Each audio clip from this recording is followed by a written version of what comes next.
What do you think are the alternatives to BRI that Sri Lanka is pursuing? And what are the options available to Sri Lanka? So, thank you for the question. As I mentioned, in an alternative sense, in 2019, I mean, Japan offered to fund our light rail train metro system at, as I mentioned, with a 12-year grace period and 1% interest rate. So it's just that our president at that time did not take the offer.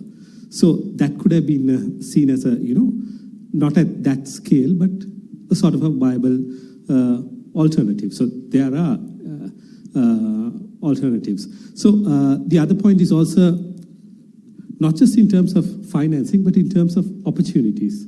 So, for example, speaking of India, for us, the immediate neighbor is India. So there is a lot of opportunities. So right now, after the whole crisis, as I mentioned before, how India came to the rescue, the interest among the business community or the investment community among India has been much greater towards Sri Lanka. We're seeing large number of delegations coming, a lot of potential interest from large players in India towards Sri Lanka. So there again is an opportunity. So the thing that, for example, Sri Lanka needs to notice, not just in terms of financing, but in terms of to get out of the debt crisis, we are at around, when we defaulted, 128% debt to GDP, which is extremely high.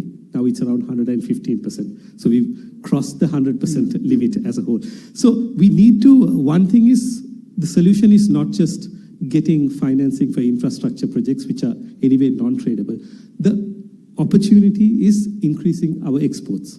So even if you look right now, we have a trade deficit with China. So we're not, money is flowing more out from Sri Lanka towards China than it is. So actually our biggest export markets are the US and Europe. So here again, the other advantage is, of course, India to our north. So it's going to be a $5 trillion economy soon, and some say projections are a $10 trillion economy. But the other point is also what I keep emphasizing is because, you see, India and Sri Lanka share a language.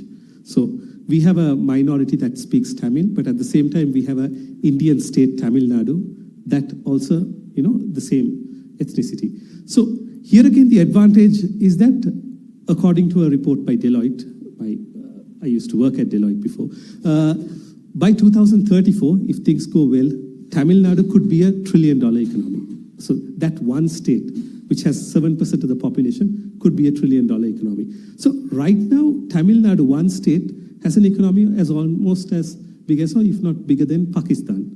So here again, that's the potential. So there are talks that, we should have a land bridge, because let's face it, the southern part of India is probably, Tamil Nadu is the second most industrial state in India. But at the same time, in Sri Lanka, due to the north, the northern part is the most, the poorest provinces. So sort of what the Indian government has also shown interest is a sort of a land bridge for more trade towards the north and south, which I feel is more benefiting. So I think it's time to just also move away from mostly infrastructure-led thing towards investments into export-driven manufacturing and services industries in Sri Lanka. Because let's face it, sorry if I go into too much economics, but 70% of global trade is global value chains. So here again, we need to have a more open economy.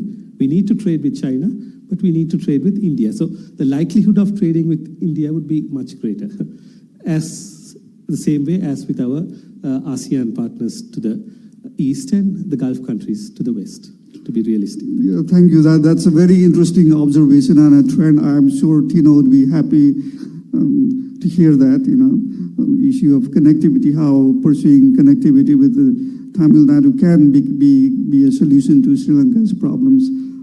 I would like to come to Dr. Paudel for the final question.